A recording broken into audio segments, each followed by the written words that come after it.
Take it easy. Take it easy.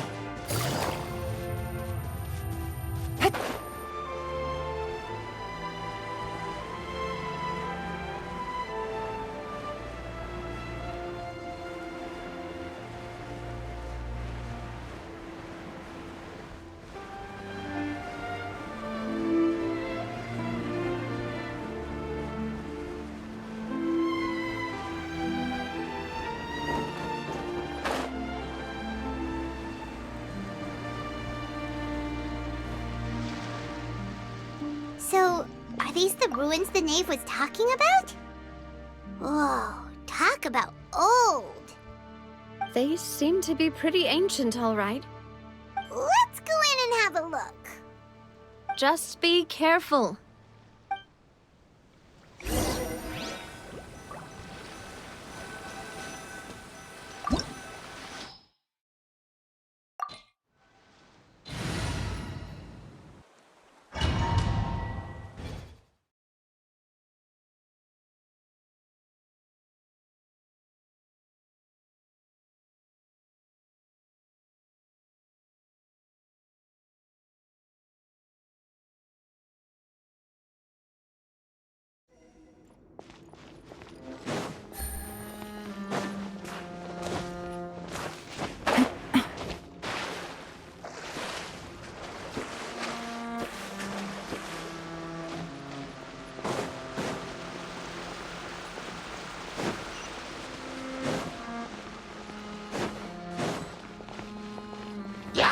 Quietly now.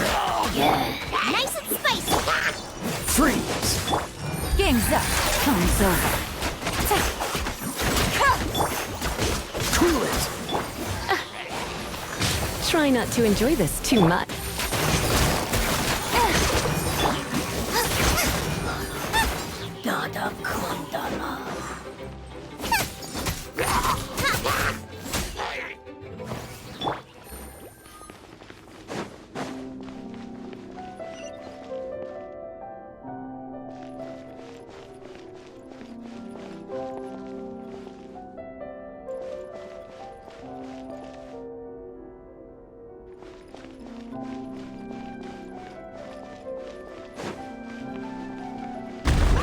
The floor here isn't safe.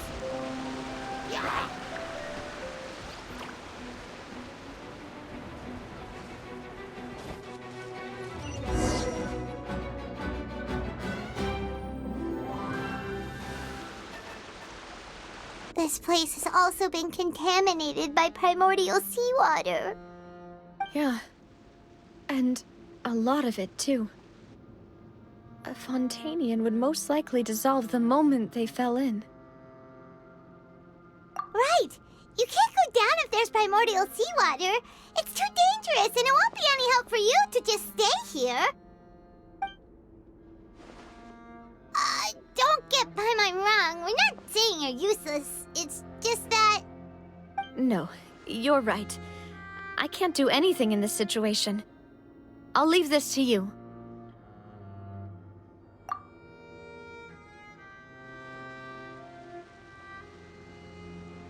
That complicates things.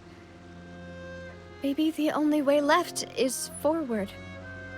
In that case, do you want to wait for us here? The water levels here are unstable, and there's a chance the water will rise. So staying here wouldn't be safe either. I'll go together with you. Perhaps we'll find the exit just up ahead. All right. Come with us for now then, but please be careful.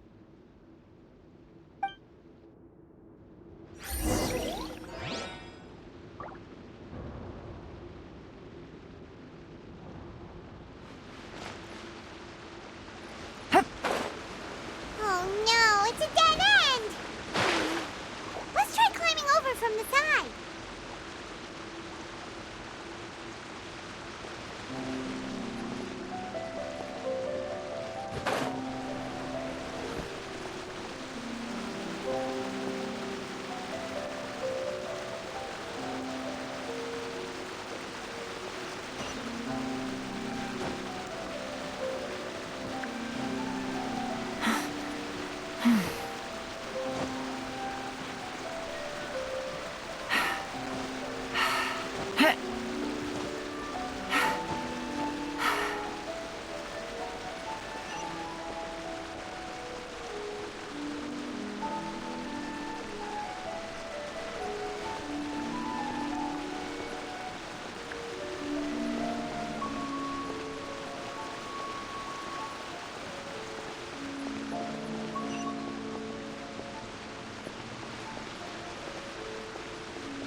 Wait, there's something wrong with this bridge!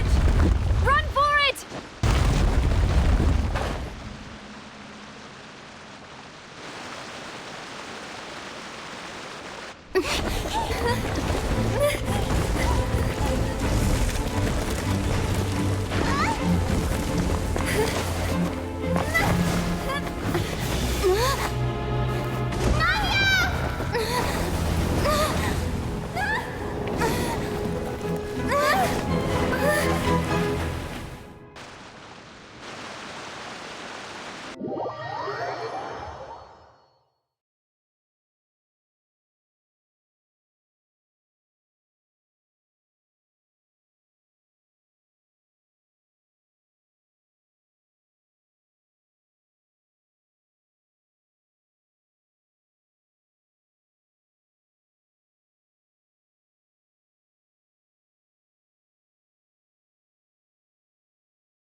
Demoiselle?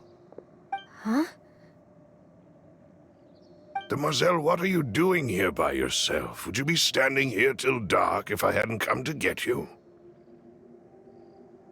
Maybe she just wants some time to herself, Maloose. Oh, was I sleeping? Yes, it would appear so. I must be tired. That's quite possible. However, you were the one that suggested we go out for a walk. Oh, right. I nearly forgot. It must have slipped my mind when I dozed off. I haven't had a nap today yet. Have I? This is a familiar feeling, yet something's a little strange. Is something the matter, Demoiselle? Oh, no. No, I'm fine. I was just trying to recall why we came out for a walk. Do you remember Mr. Giverny? He'd requested our help before with foreign merchants who had a debt dispute with him, and we'd resolved the matter not long ago. We were headed to see how things were going with him at the moment. Ah, right. Yes. I remember now. Oh, Miss Navia. Ah, Mr. Maloose. And Mr. Silver, too. It's good to see all of you. How have you been? I've been great. Thanks to your help, those bothersome merchants finally realized that I wasn't the one they were looking for. Why, I wasn't even the guarantor for that person. They were knocking at my door day and night. Even my neighbor, Obina, was getting fed up with them. Sometimes force is required to calm someone down and get them to listen to what you have to say. That's right. Oh, by the way, Burnett, what was it that you wanted to give to Miss Navia again? Oh, yes. One moment, I have it right here. Miss Navia, these are some flower seeds that I prepared. Please take them. They're a very good variety, and they'll become very big and beautiful once they bloom. I don't know what we would have done without your help, so this is a little token of our appreciation. I hope you won't refuse. Ah, did you cultivate them yourself? Thank you so much. I'll certainly take them. Balloose, we do still have some empty flower pots at home, right? Why, we can have as many pots as you'd like, demoiselle. Perfect. In that case, we'll swap out some of the decorative plants for some of Mrs. Burnett's flowers. Very well. Wait. Something seems to be off here. Excuse me, madam. If I'm not mistaken, your name is Burnett, correct? That's right. Is something wrong? No, it's nothing. This is the first time we've ever met, but your name seemed familiar to me. I must have heard it when I was discussing things with your husband previously. I've heard this name before. Sometime recently, I'm sure of it. And why are there so few people around here? Where did everyone go? We must mind the time, demoiselle. We still have important things to attend to today. Huh? We do? Like what? Well, now, did you forget?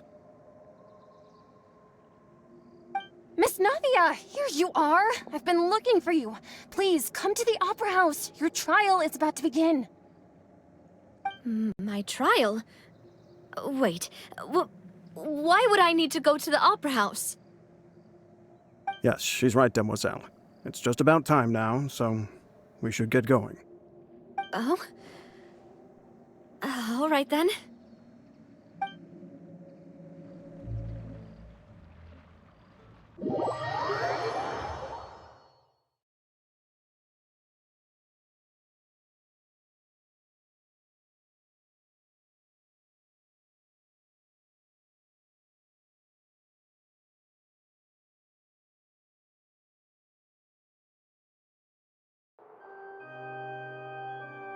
Look, it's Navia!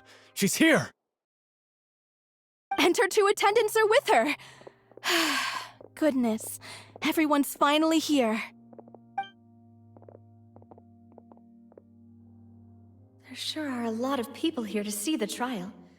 And they all seem to be oddly excited about something.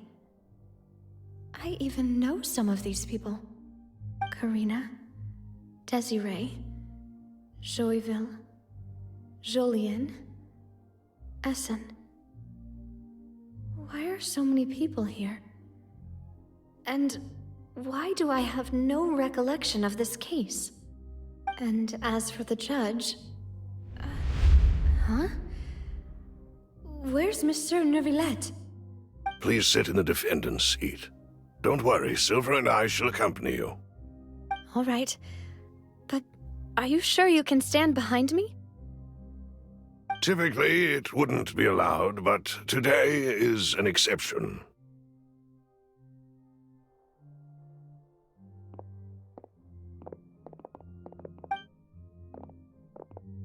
Hey, what kind of place do they think this is? Come on, do they have any idea what they're doing? Seriously. Enough with the whispering! Could someone please tell me where Monsieur Neuvillette is? And why I'm standing trial? My dear Miss Navia, have you not yet realized what you've done? In that case, allow me to explain. As all here know, you are Master Callus's successor, the head of the Spina di Rosula, someone held in high regard by every soul in Poisson. After you took over the Spina, you treated all of us just like the late Master Callus had. If anyone in need reached out to you for help, you responded. Not only you, but your butler, your subordinates, nearly everyone in the Spina di Rasula fought for the well-being of those in Poisson. Wait a moment. Aren't you just proving that I'm a good person? Yes, correct. Absolutely right. And that is why you stand accused. You have helped so many people get through so many difficulties. You are one with us. We are inseparable. We are one big family, all of us who are from Poisson, inextricably linked. And with you being so important, we couldn't possibly do without you. Therefore, this fair and honorable court shall declare you guilty, and you shall stay here. You will be together with us forever. Huh? What are you saying? Everything you have said is correct. I have indeed done a lot for my hometown, and I would be willing to be with you all, but what is the purpose of having me stand here like this? What is there to discuss? Ah, well, if that's what you think, then I have no further comments. How wonderful, Miss Navia!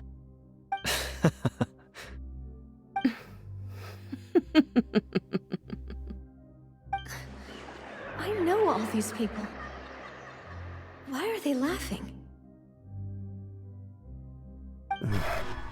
I seem to remember now. Yes, I get it. This trial is...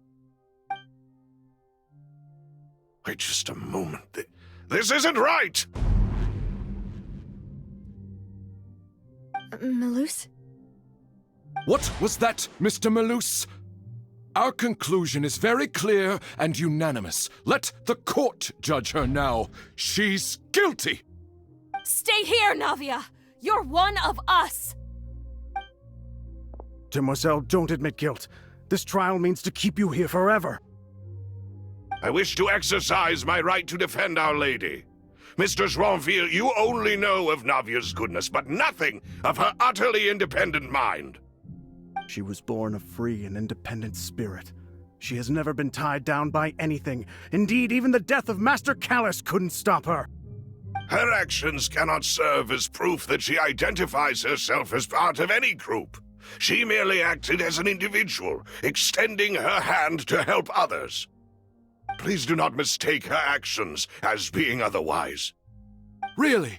As an individual, you say? Don't forget, we are all Fontainians here. This is the nation of justice, the nation of Hydro! Even if Miss Navia only voluntarily rendered her assistance, that doesn't change the fact that her beautiful soul must return to everyone. Water accepts all, blends with all. It will surely accept her kindness. Everything is measured here in the nation of Hydro, and in the end, everyone shall meld together. Thus, when a unanimous opinion emerges, that opinion represents justice. Now I speak for everyone. Our opinion is consistent. Navia should stay. We and Navia are one. And you would call this justice? Preposterous. You are merely jealous that Demoiselle still has a chance to exist as an individual. Have you forgotten how much you all once longed to become individuals, to become independent? Do you mean to defy our justice? If your justice is flawed, then why should we acknowledge it? As you said, we can also have our own justice. Silver and I shall defend Demoiselle. And that is how we will enforce justice. Ugh, my head... It hurts. Demoiselle! Silver, it hurts. My head is spinning. All I can see is stars swirling in front of me. I remember now. Everything that seemed odd from the very beginning.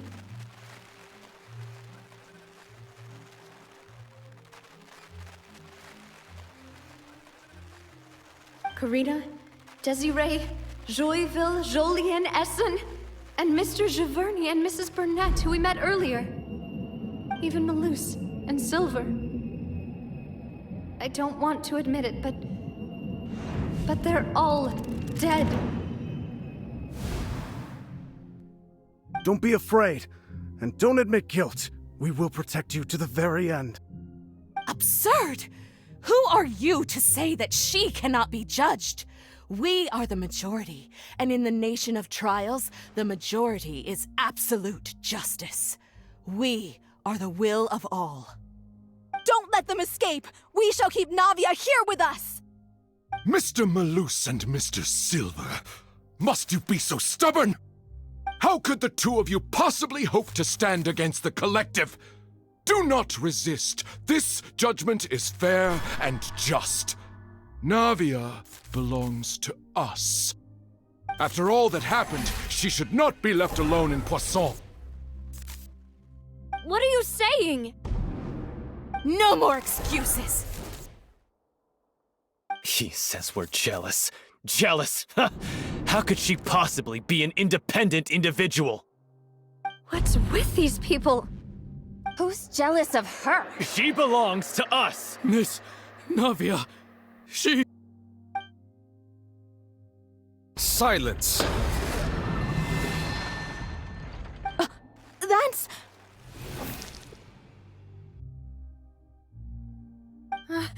Monsieur Neuvillette! Such commotion is prohibited in the court. The accusations you just presented are nonsense and cannot constitute a proper trial.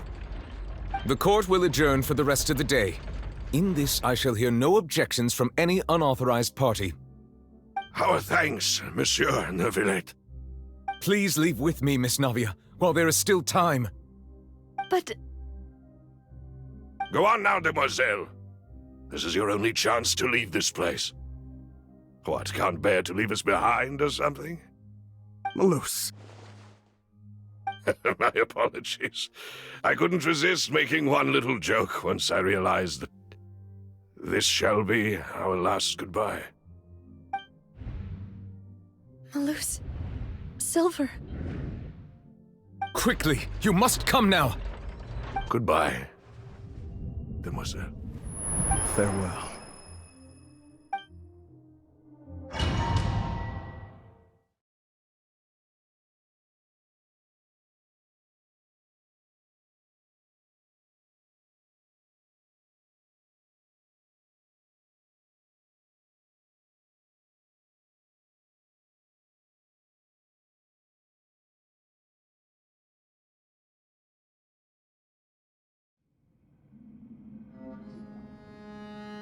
No, wait!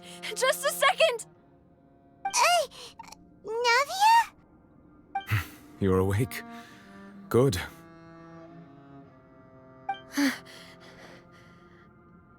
I must have been dreaming. Malus and Silver were still alive, and they were defending me at some insane trial. It looks like you're all right. Did all the sad feelings cause you to have a nightmare? Paimon could give you a hug.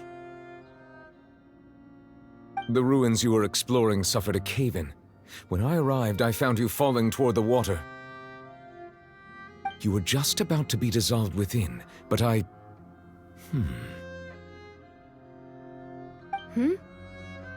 What is it? I think I saw 2 Oceanids protecting you. It was only for a moment, perhaps even a fraction of a second, but they gave me the chance to retrieve you. Were it not for their intervention, I would not have been able to rescue you before your consciousness dissipated. Wait, did you say Oceanids? You mean like what happened with Vacher? Perhaps those 2 Oceanids were the people you saw in your dream. I always told them that they didn't have to protect me. To think that they'd keep doing so even after death.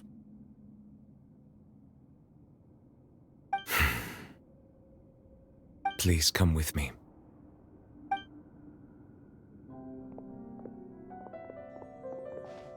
Neuvillette, are you okay? Oh, I am quite all right. Perhaps there's something we could chat about? Why do you look so stiff all of a sudden? Oh, Paimon knows. You're the type who feels awkward when there's nothing to talk about, right? I merely thought that we should give Navia some time to herself. Huh? Why didn't you just say so then? Don't you think it's even more awkward to call us over like this and then have nothing to talk about? I suppose so. Ah, Sigewinne. I hope all is well with her these days. Her work in the fortress of Meropide has not been too much for her, has it? No way! Don't worry. She's doing fine down there. She's an amazing head nurse. I see. Well, that is good. I have always worried that Sigewinne would need a lot of time to understand the world of humanity, just as I have. Oh, and the Duke also says hi! Even though Sigewinne made him do that. He hopes that you haven't been overwhelmed by all that's happened lately. Thank you. I have indeed been busy lately, and I also hope that everything is going well in the fortress of Meropide. He still doesn't know what to talk about. Let's chat about something else then. So, Neuvillette, you're probably quite the swimmer, huh? Yes, of course.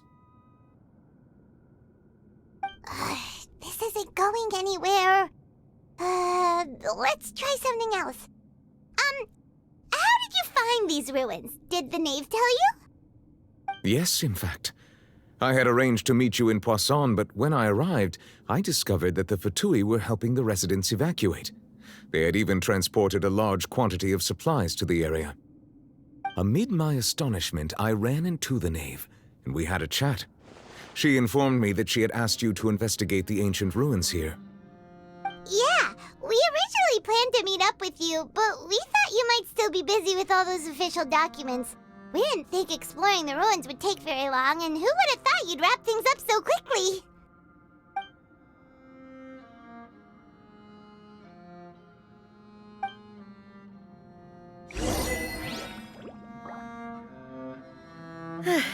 I'm sorry to have kept you all waiting like that. I'm feeling much better now. I guess we should get going again. Will you come with us, Monsieur Neuvillette? Yes, if you wouldn't mind my company. All right! Another one joins the party! Let's get going!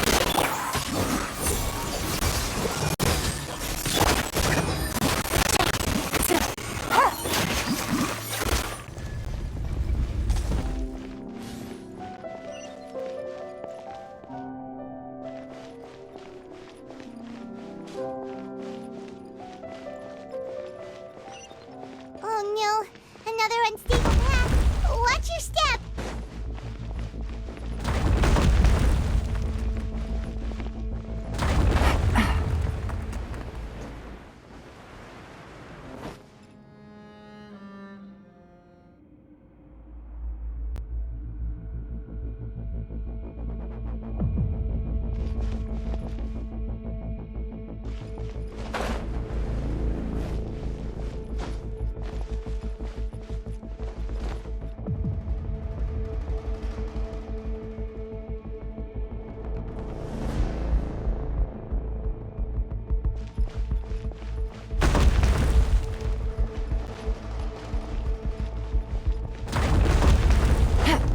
Take it easy.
Take it easy.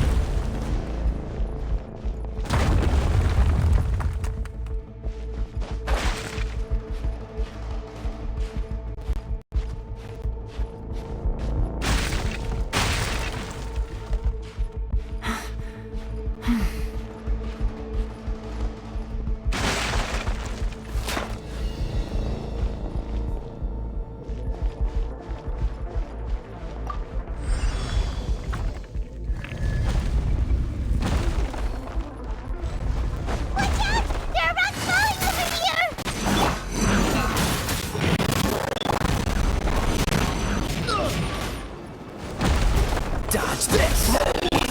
Game's up. Fun's over. Gotcha.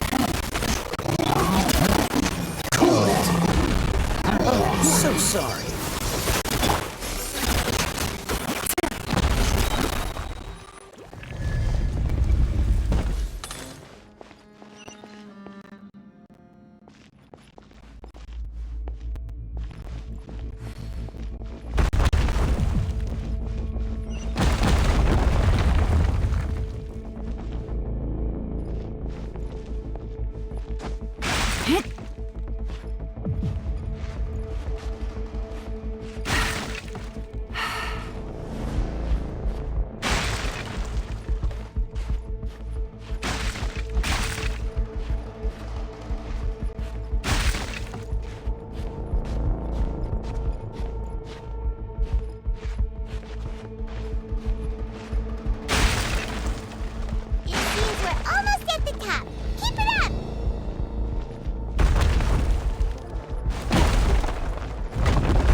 Here comes the cash.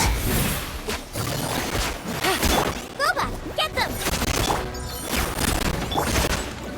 Freeze! You're in for a little shock. Surrender and Don't get frostbite.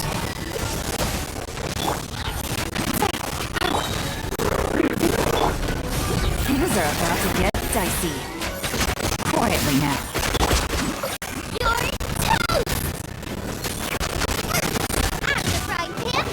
This one will be frozen in time.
Looks like we've reached the end. This is the place.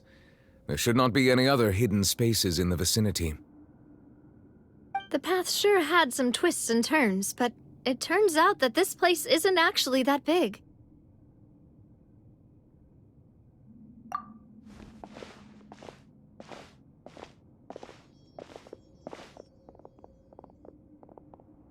Stone slates. were put here as an offering. Could we take them down and have a look? Perhaps we should just leave them be for now.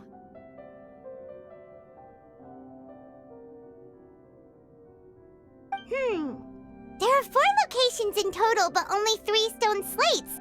The slate that should be in the first empty spot is missing. The surrounding walls also show signs of damage. There's something written below. Let Paimon see.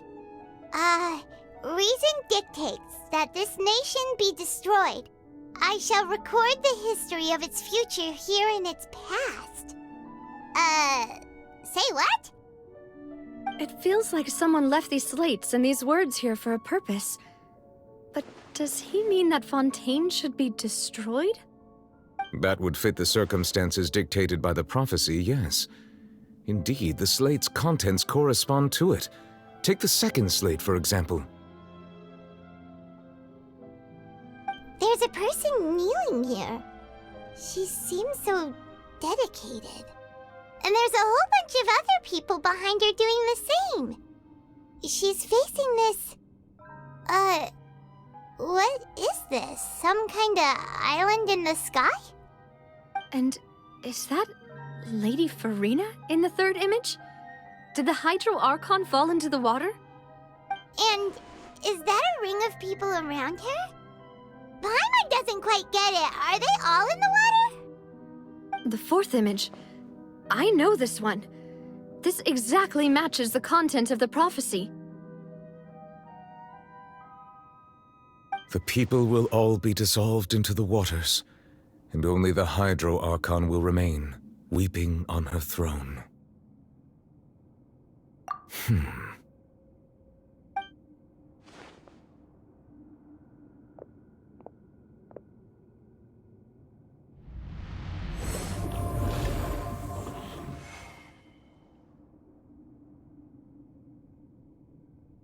More information should be hidden in these slates, but I fear I cannot easily uncover it, most likely due to us missing the first slate.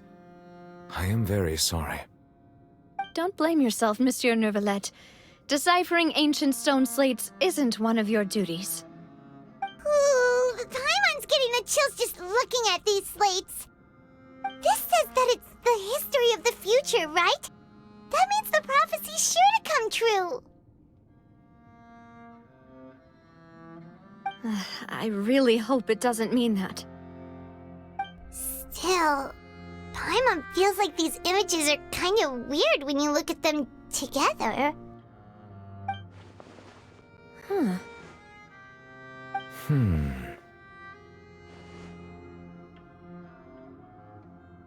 That's right!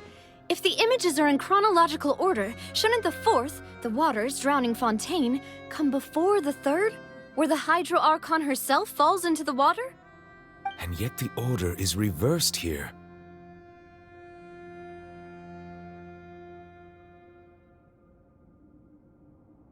If we go by timing, Lady Farina only emerges in the third image. That means that the person in the second image might be the previous Hydro Archon. Egeria, then. I had never met her, but her appearance here does match the records. The previous Archon kneeling before the floating island in the skies, as if confessing a sin. Did she herself commit that sin? And if not, why would she be in such a posture? Also, I'm still wondering why these ancient stone slates are here at all. Judging from their contents, could this place be the origin of the prophecy? Does that mean that someone, or some people, once saw these slates? But who would have created these slates and left these words here?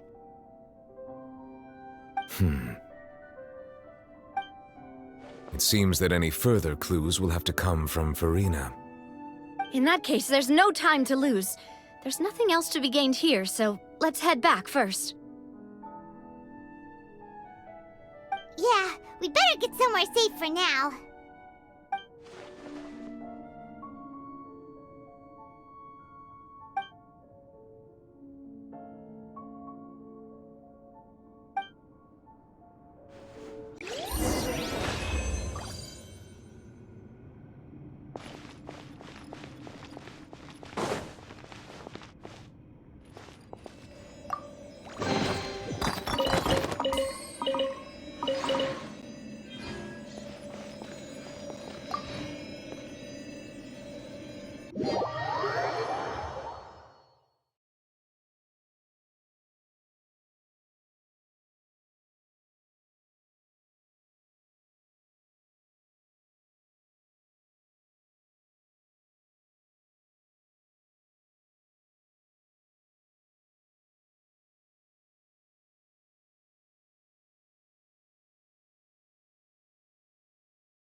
let's split up here. I'm going to check on what's happening with the Spina. You know how it is. There's some things you just need to be there for yourself. You still have energy for that, Navia? Paimon's already beat.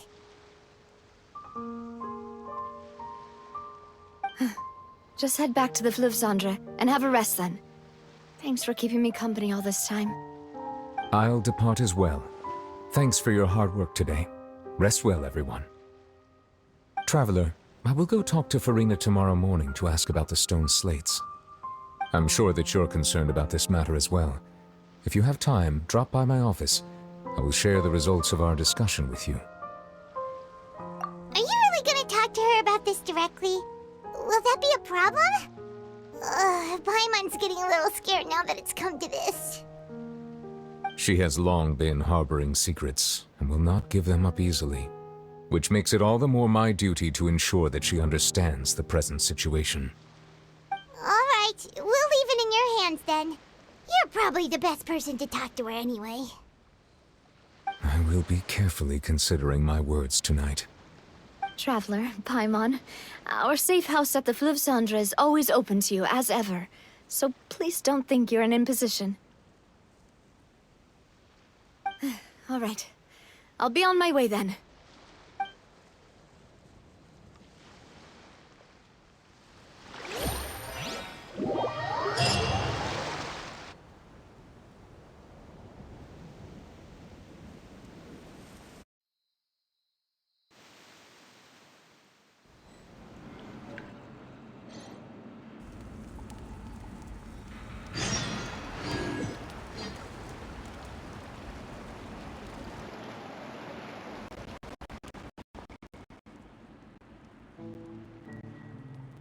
Welcome back.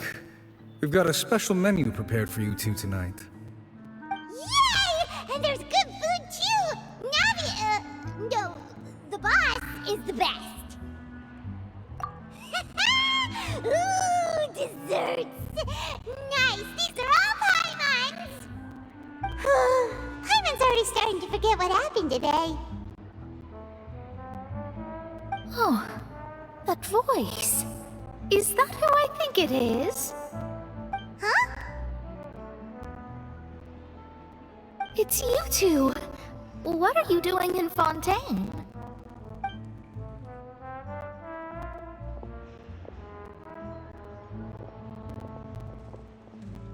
Mona?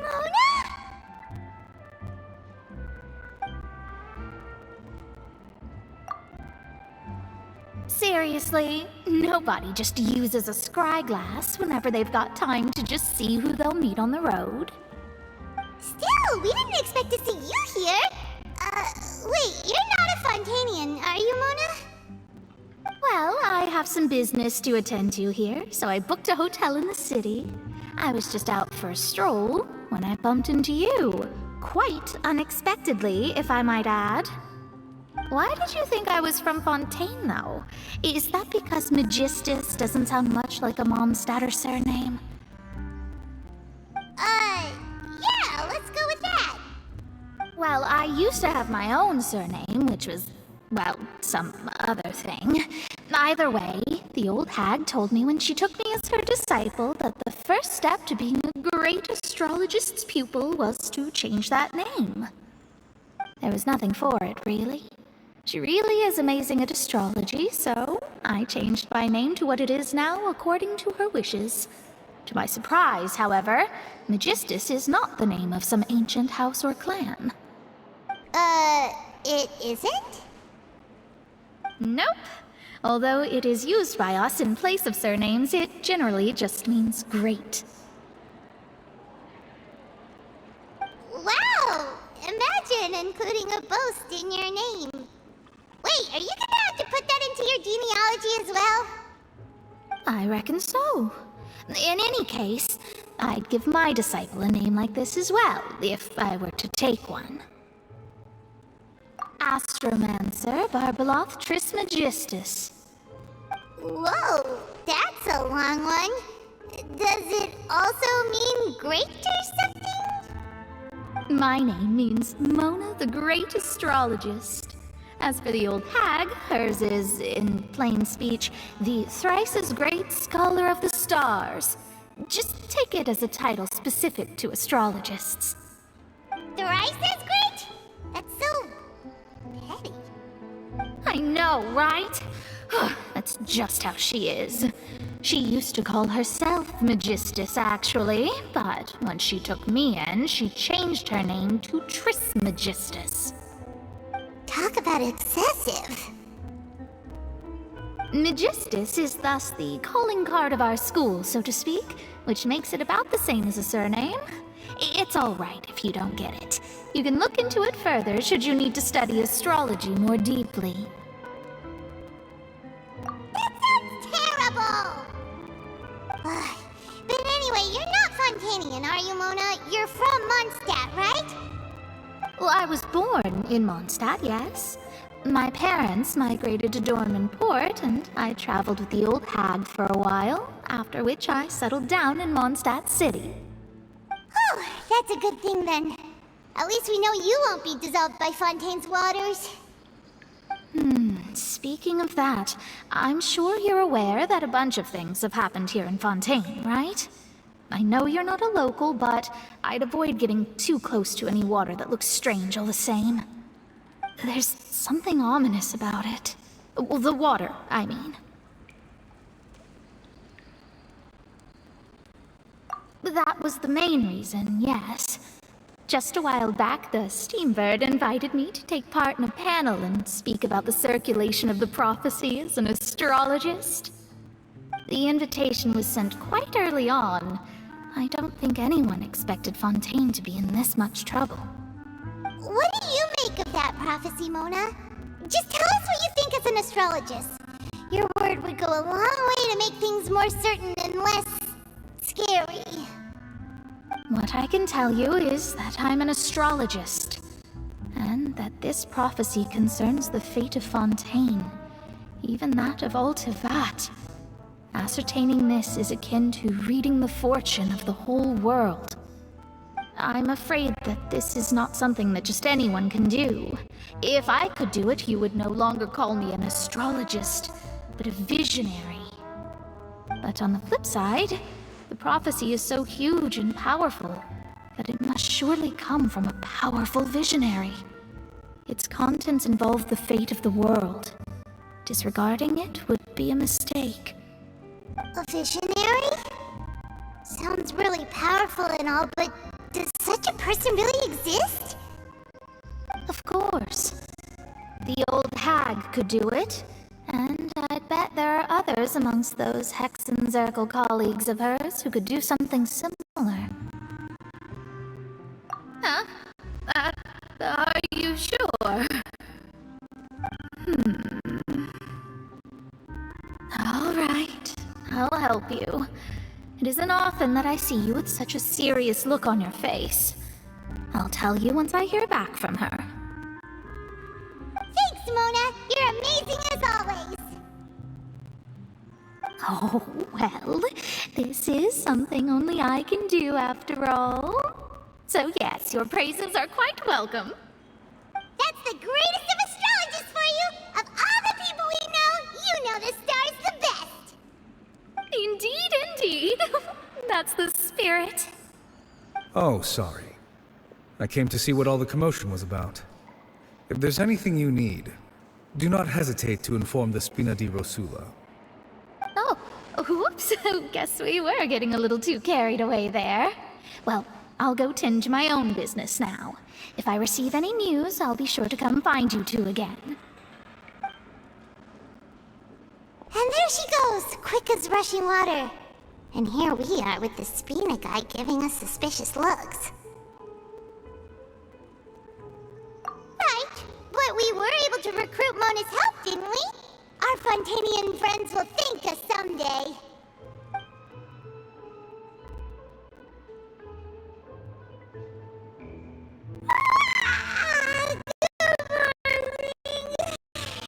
To be honest, I'm still feeling kind of sleepy.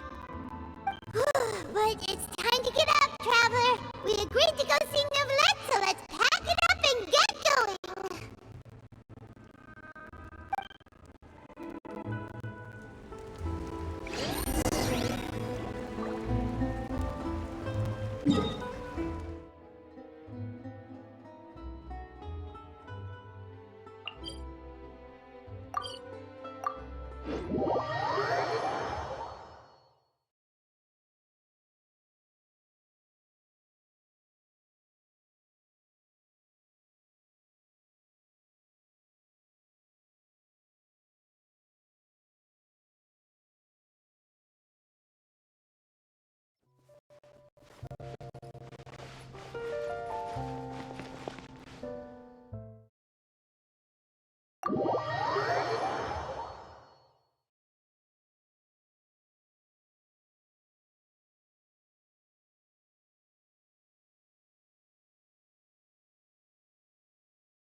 You're here!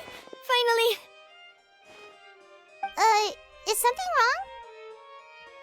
Monsieur Neurvalette and Lady Farina, they seem to have gotten into a dispute. Please go see for yourself.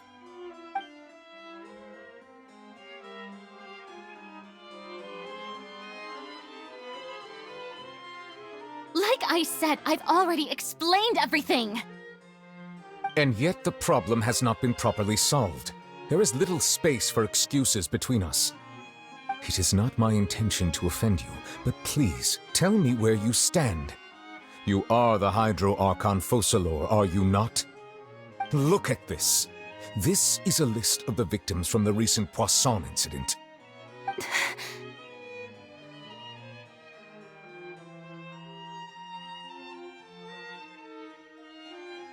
You mean... they're all... We did not arrive in time to avert this disaster, and I will not have it happen again. I will say this once more. You must tell me everything you know.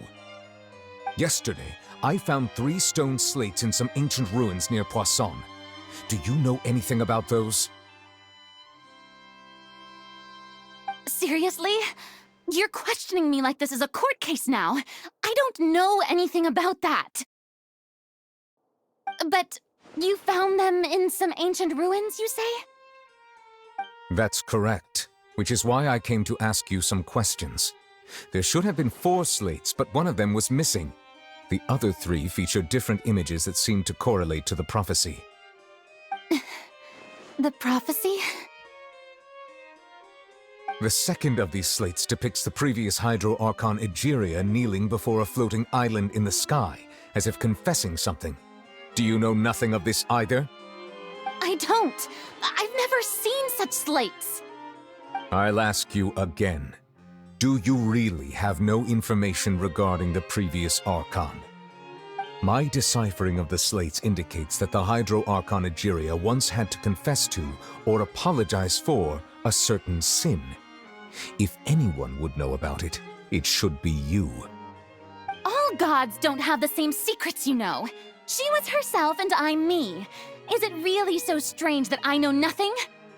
I understand your concerns, but I'm sorry. I just don't have anything to tell you. Forgive me for saying this now, Lady Farina, but I have long known of your various secret investigations into certain matters. There are several indications that you have been investigating the prophecy on the sly. This is not strange in itself, considering that you are the Hydro Archon. But it is strange that you should also claim to not know any of Egeria's secrets, as well as do nothing following your inquiries. You have never been as superficial as you have presented yourself to be, nor are you a fool. And yet, your behavior is very inconsistent.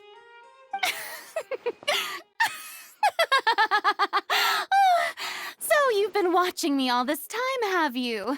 I didn't think you were that type. You... Well, since you know about my secret investigations, then you should know I'm actually working to take care of it. There's no point questioning or suspecting me. You're the Eudix, but you're still my subordinate. You should be following my lead. Just trust in me, you're Archon, and do as I say. Never mind whether you can truly convince yourself to or not. It'll all turn out fine. That's all I have to say. We do not discuss this matter again. Oh, the opera's about to start. Toodles!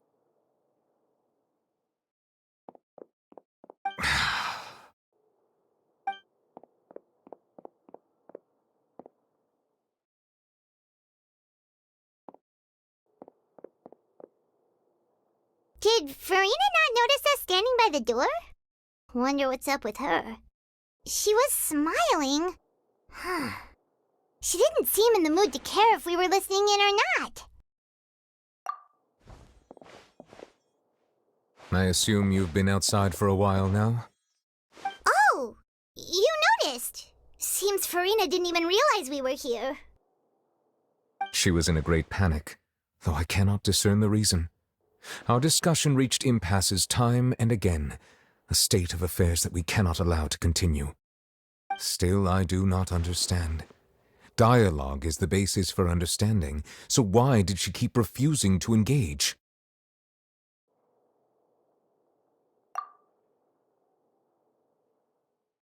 Everyone in her inner circle has noticed that she is hiding some secret. The issue is her attitude. I fear that she will not reveal anything unless absolutely forced to. We may have to create a situation in which she will have no choice but to speak. Oh? Like what? Normally, people will only reveal the truth when standing trial. Perhaps we must have the Hydro Archon experience just such a scenario. But Farina's seen so many trials, and she's really good at dodging questions. How do we make sure that she won't just slip away at the first chance she gets? We will need to consider this thoroughly, join forces with various parties, and then do what we can. If at all possible, I would prefer to recuse myself from this affair, but we must prevent the prophecy from coming to pass. This may be cruel to her, but all Fontaine is in crisis. The information a god possesses is too precious, and so we must take a chance on this. But who will lend us their aid to do such a thing?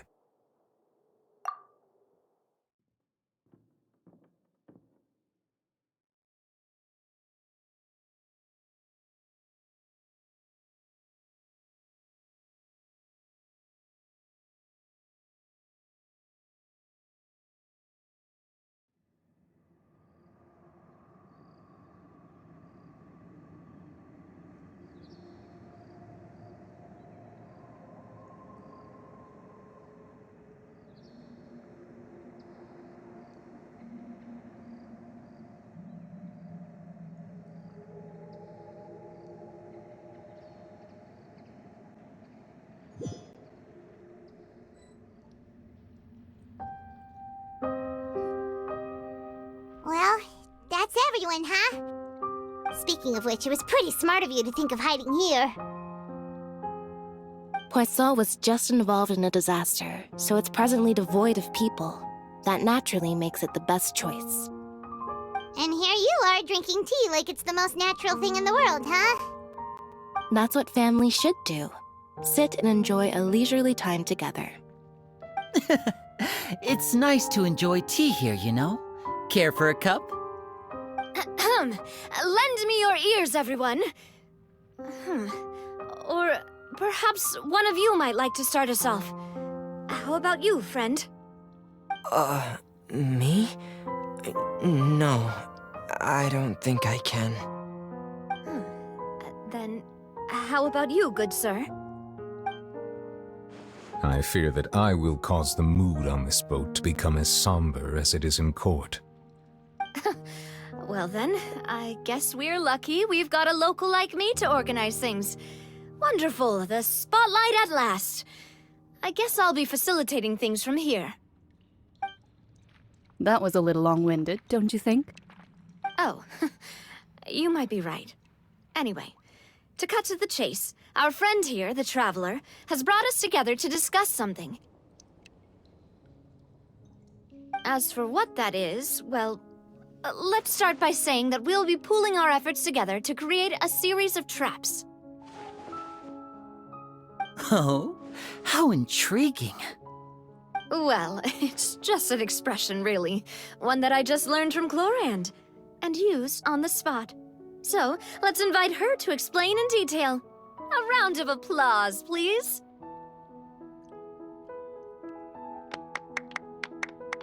Huh? Didn't you say that you would be facilitating this? Oh, come now. Your work doesn't involve much public speaking, right? This is a good chance to practice. You might even pick up some fancy oratory tricks to impress your boss with in the future. I see. And what does my boss say? He is glad that you consider him your boss. Do go on.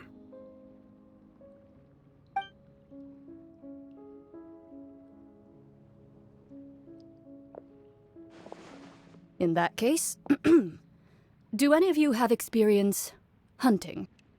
Not that I recall. Fremine and I once used a wooden stick and a basket to catch wild rabbits when we were younger. As for Lynette, oh, right. You were sick that day, weren't you? I've also gone diving to catch some fish before. Does that count? I'm afraid not. You may or may not have heard, but Fontaine once played host to a group known as the Marechaussee Hunters. Though that was their name, they did not hunt animals, but rather various monsters left behind by the ancient dynasty of King Remus. Today, Fontaine's monster population has already thinned greatly, so the hunters have blended back into society, taking up arms in other lines of work. They even left a unique methodology of hunting in their wake.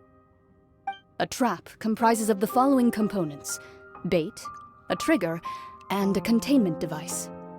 Sometimes a lethal implement will also be necessary to deal with the prey. So, if we were to build a trap together, right now, what would you choose to build it with? For me, I would prefer something basket-shaped. Pigeons and rabbits will see the bait and naturally enter the snare. Our line of work requires a deft hand, and we're some of the best in the industry, so you can count on our techniques. You used some of those techniques while moving the people of Poisson, didn't you? My subordinates mentioned that you even performed some magic for the bawling children. Yes, and I even managed to gather some intelligence in the meantime. I'm quite the multitasker if I do say so myself. I'm afraid I can't claim that as my strong suit. I prefer more stable methods, like placing bait in the water and waiting for the fish to come within reach. That's the kind of method I would count on. Calm and steady. Exactly the kind of person who would catch loads of fish. And I can be their assistant. With discretion, I'm sure. I'd probably use some sort of mechanical animal. Papa once bought me some small clockwork squirrels, mice, and such. When placed in the forest, they can attract others of their kind. I remember that you liked those too, didn't you? I did. And that would be a good way to go about it. What about you, Monsieur Neuvillette? I fear I do not have any related experience. That makes sense. You usually solve problems directly, without the use of any such tricks. But I do have one more question for you, Monsieur. If we were to create a trap now, how would you design it? I would like for it to be effective, but bring no harm to the prey. A more gentle trap would be ideal. Kind, as always. However, our intention doesn't necessarily change the containment device and the type of implement we need. If we wanted to kill the prey in one strike, we would need a powerful implement. However, that also goes for prey that must be captured and safely contained. Wait, why's that? Only a hunter who's a true expert at subduing their prey can snare it without harming it. The line that divides life and death is often exceedingly thin. So are we going hunting together? Huh. We hadn't thought of seeing ourselves as hunters. It kinda works, but maybe it's still not the best metaphor. If our means of capturing and dealing with our prey is to put them on trial, then the hunting metaphor is actually quite accurate. But we shall require much more courage than any hunter to judge a god, a being whose seat is an exalted throne. Oh, so that's what's going on. Sounds very interesting.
few days, hasn't it?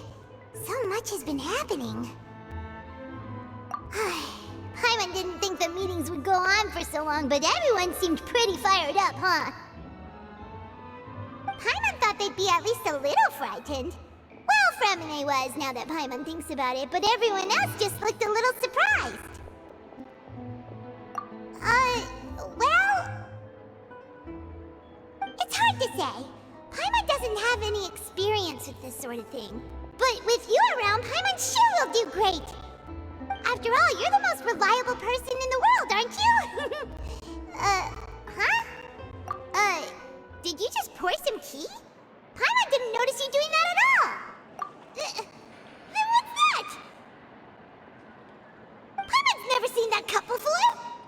Don't be frightened. I'm just joining you two for tea. I merely refrained from saying anything till now. Who's that voice? But there's no one here. What a strange conclusion, but also such an interesting one.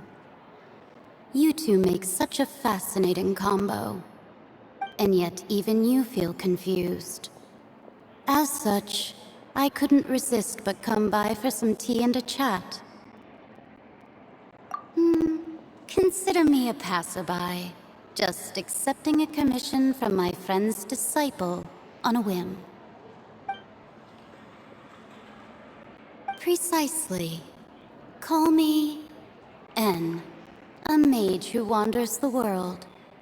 At least, that's how my friends have suggested that I introduce myself. The prophecy.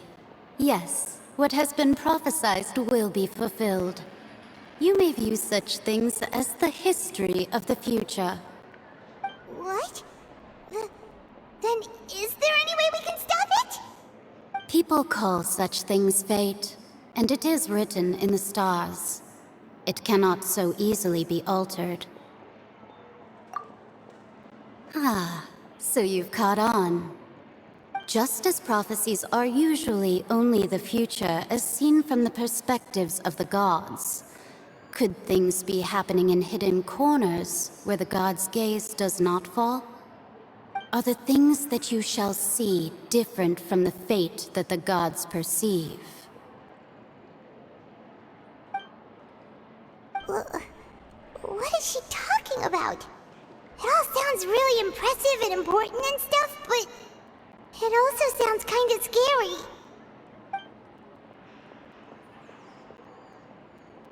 I believe that you understand, right? Some things are insignificant, but others you must reach out to change. Ultimately, fate shall serve as your only guide, no matter what will happen in Tevat's future. All you need to do is to play your part. This was good tea, by the way. Thank you for your hospitality. Well, that'll be all for today. The voice. It's gone.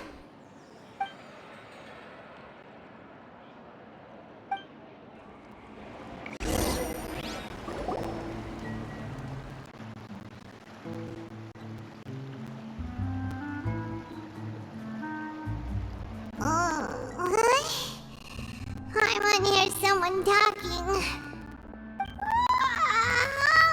Alright, coming! Hey, it's you who's getting lazy, okay? Well, I see I've walked in on some lively banter. Fine, just fine. I went to take part in that Steambird panel. It turned out to be more interesting than I expected. Not all Fontainians are pessimistic about this. One journalist mentioned that sitting around and waiting for the end to come would be wrong, and that they should make their own rescue preparations. I agreed, so we had a brief chat with her. Did she have pink hair by any chance? Why, yes! It was Charlotte. You remember her, right? That daredevil journalist? I'm in full support of her view. Prophecies are very important, but how can people allow their lives to be commandeered by just a few words? That's right! Paimon's glad to hear something sensible for once. Ah, yes. About what we had discussed before. I did try, but I'm afraid I couldn't reach the old hag. I'll try again tonight, but I wouldn't get your hopes up. Huh?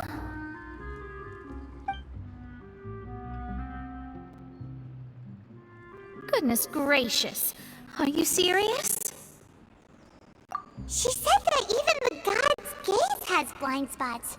Pretty bold if you ask Paimon. Most people would believe the gods to be all-knowing, right? The Hexen Circle members are certainly anything but ordinary. As for the mage named N, the old hag has mentioned her a few times. She said that N's sense of direction is incredible, and that she loves guiding those who are lost. But I've never met her, and if she were still alive, she'd be... well, suffice it to say that the hag's at least a few hundred now, and N's been around for longer than that. Whoa. The Hexen Circle sounds like a scary group. But they must really stay in shape to live so long. Their abilities alone are pretty terrifying. If she came to see you personally, then the problem you're facing must truly be of great importance. Well, it's not like Paimon could understand anything she said. Yes, she was quite cryptic, but I suspect she means that there is still a way to turn things around. She didn't say when or what that would be, though, so... perhaps it is something that you cannot know right now.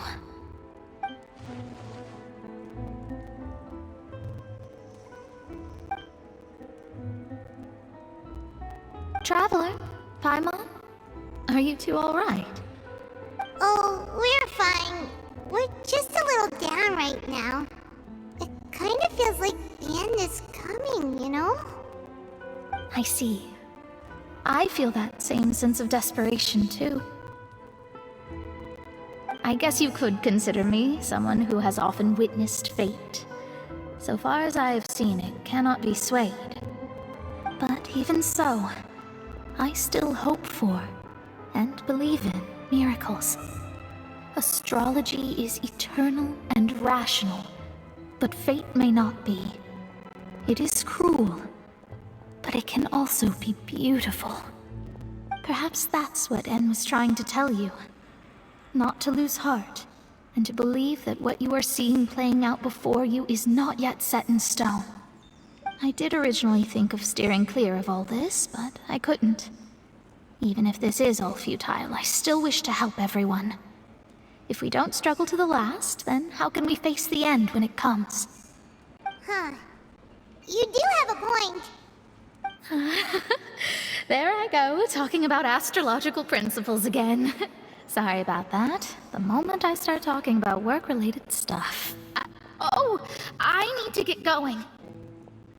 It was worth trying to comfort you, even if only a little.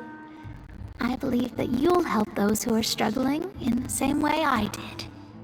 I suppose that might be why we always seem to meet by coincidence. Paimon feels kinda moved by what Mona said. But also kinda sad, too. Hey, Traveler. Paimon suddenly feels like going outside for a walk. Let's go. Let's walk around the city, shall we? There's a few spots we always like to walk by.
names are written in this newspaper.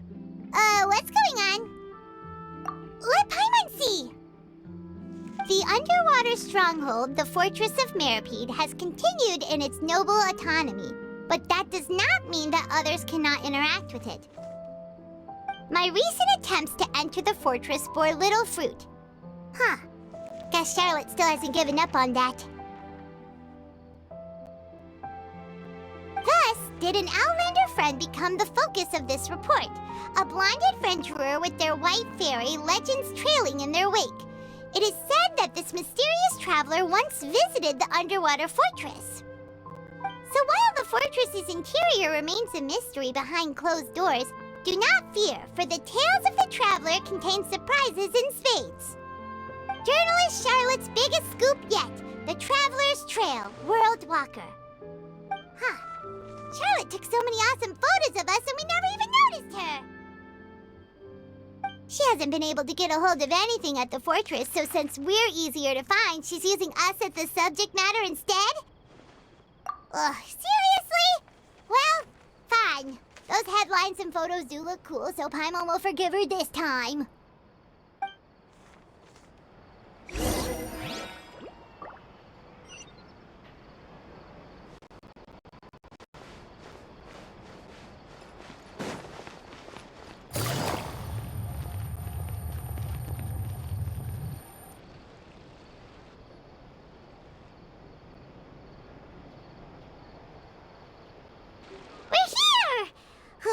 Paimon's hungry.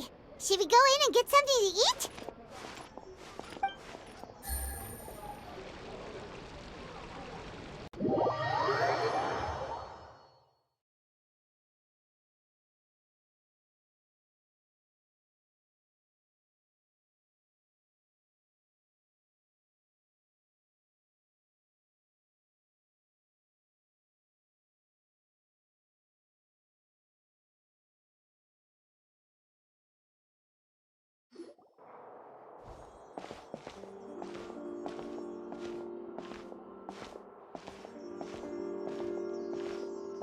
Hey, quick!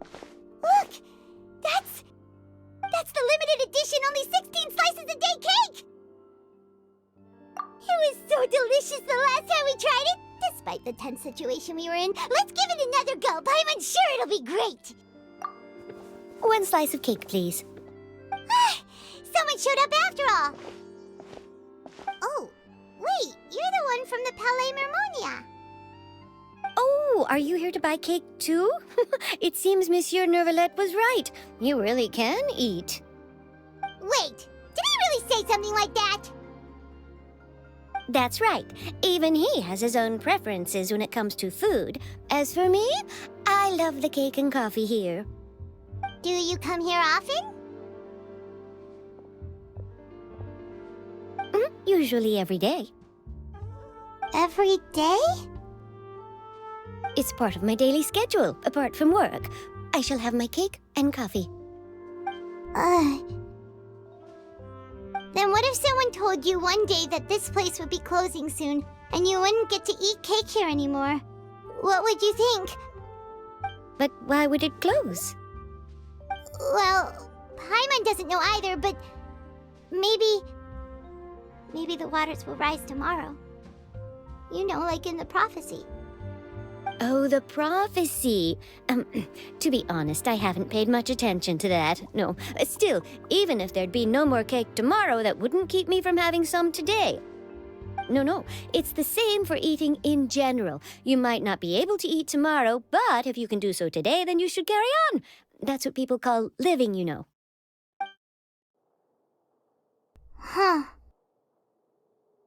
Don't be sad. Excuse me, could I have 2 more slices of cake to go?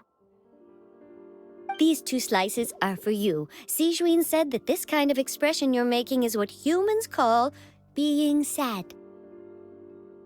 Oh, you know Sijuin? I sure do. She was born before me, and she sometimes comes to the surface to teach us things about humans. She said that humans are creatures that are saddened easily, yes, and you can only lift their spirits by feeding them delicious food. So please try the cakes here. I've got something else to do, so I'll be going now. You two try to stay in a good mood after eating, all right? Bye.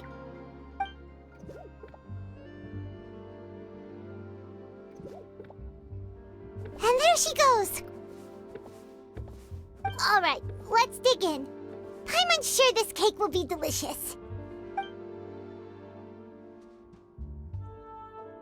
It's more delicious than last time, and the flavor gets even better with a sip of tea. It sure would be nice if we could come again tomorrow. Sure would be nice if we could always eat delicious food here.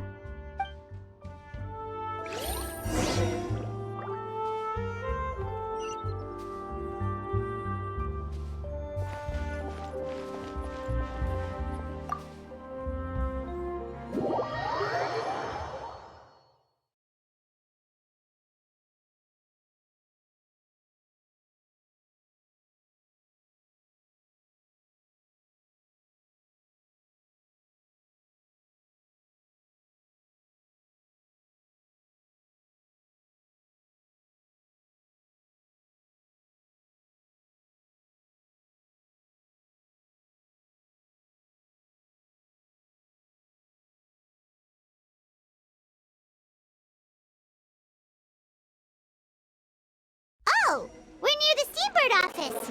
Let's go look for Charlotte and have a chat.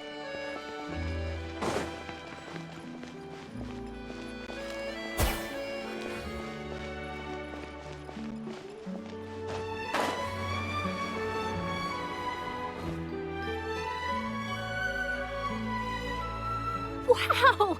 If it isn't the Traveler and Paimon! Oh, have you seen the article I wrote about you? Ha! You've got some nerve! You just used us to make some quick mora! Oh, you needn't worry about that. I heard that you were in Poisson some time back, so I sent you a letter to discuss just that. It appears you didn't receive it, though. It's all right, though. I've set aside the amount intended for you. I've even set the table with some food. Really? Oh, you're the best! You're almost a little too easy to win over, Paimon. If I were a journalist with ulterior motives, you'd be in trouble now, you know. Oh, Paimon knows you're not like that. Still, what brings you here all of a sudden? Were you looking for me? When Mona mentioned you, we thought of coming to see you at work. I see! It seems you've already bumped into Mona here in Fontaine. So she mentioned me? What did she say? She said that you're a real daredevil of a journalist. Nice. In which case, can this daredevil journalist dare to request an exclusive interview with the legendary Traveler and Paimon? Huh? So your article in the paper today doesn't count? Oh, of course it doesn't. That was more like live photography. What I'd like to do is dive deeper and ask you to talk about the things you've seen and experienced. Yeah, are we even qualified enough? Why not? If I say you're worth an interview, then you're worth it. But not right now, of course. I'll need a few days to prepare. Oh, in that case, we'll just chat when you have the time then? Oh, so that's a yes? Ooh, splendid! I'll tell the editor-in-chief immediately. I'll have to apply for lighting, a venue, some props, and... Whew, so much to get done now. Talk to you later. Wait, Charlotte, Paimon's still got a question for you. And what's that? If, just for example, Fontaine were to be flooded tomorrow, what would you do today? Huh, that's the prophecy you're talking about, isn't it? I mean, I do hear about it often, but I've never once thought that the day could be tomorrow. If you're seriously asking, then I might try and think of a way to leave Fontaine. Oh, but I'm still a journalist first and foremost. That means I have a duty to be reporting from the scene. And secondly, I wouldn't forsake my homeland that easily. From what I've seen, most people don't know what they'd do should the worst come to pass. In truth, it might be better just to behave like normal rather than worry over such an end. So in all likelihood, I'd probably still be prepping at the office for that interview of ours. I know what you're thinking. That sounds a bit sad, but I've always believed that it's best to do what you enjoy. Just think about it. If this nation really were to be suddenly destroyed tomorrow, but I still successfully finish an exclusive interview with a truly unique person, then the story I would wind up writing would truly be timeless. And then do you know what I'd do? Well, I'd write that story, send it for printing, and use messenger pigeons to get copies out to the various nations as soon as possible. I'm not a dreamer, nor am I a workaholic, but I do love my job, and I'd be proud of leaving such an article behind. I guess you could say that I was born to be a journalist. But anyway, that's my answer. And on that note, I'll get back to my preparations. That's so nice. All of a sudden, Paimon actually kinda envies her. Anyway, let's go and take a look at the sea, shall we?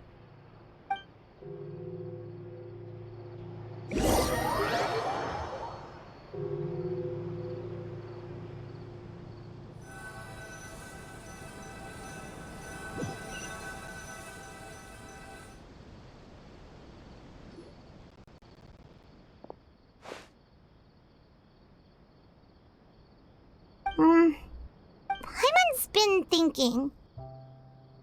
If it wasn't Fontaine, but all of Tevat that would be destroyed tomorrow, where would we go and what would we do? No, Paimon should ask, if you could choose, what would you like to do?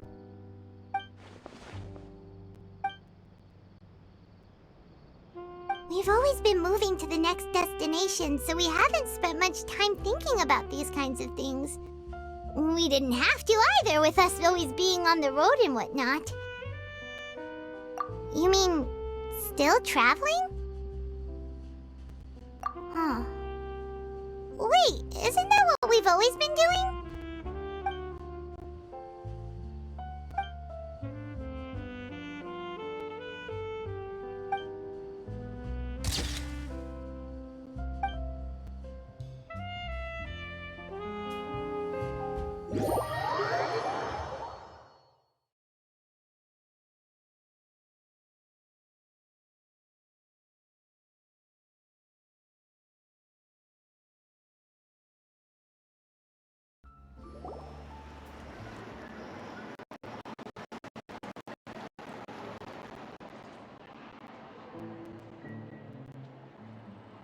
But it's still better than the Fortress of Meropide, that's for sure. It's not only damp there, but salty too. So the two of you are still here. Wonderful. Oh, you're from the Palais Mermonia, aren't you? Yes, I'm Isadora. Monsieur Nervillat sent me to look for you two before. I heard that afterward you went to the Fortress of Meropide. Not at all. I'm well aware that you're friends of his. Actually, I'm here to pass along a message from him. Yes, inside the Opera House. The Maréchaussée Phantom has declared the incident a small-scale riot. A riot? Well, that said, I don't personally think it was that serious.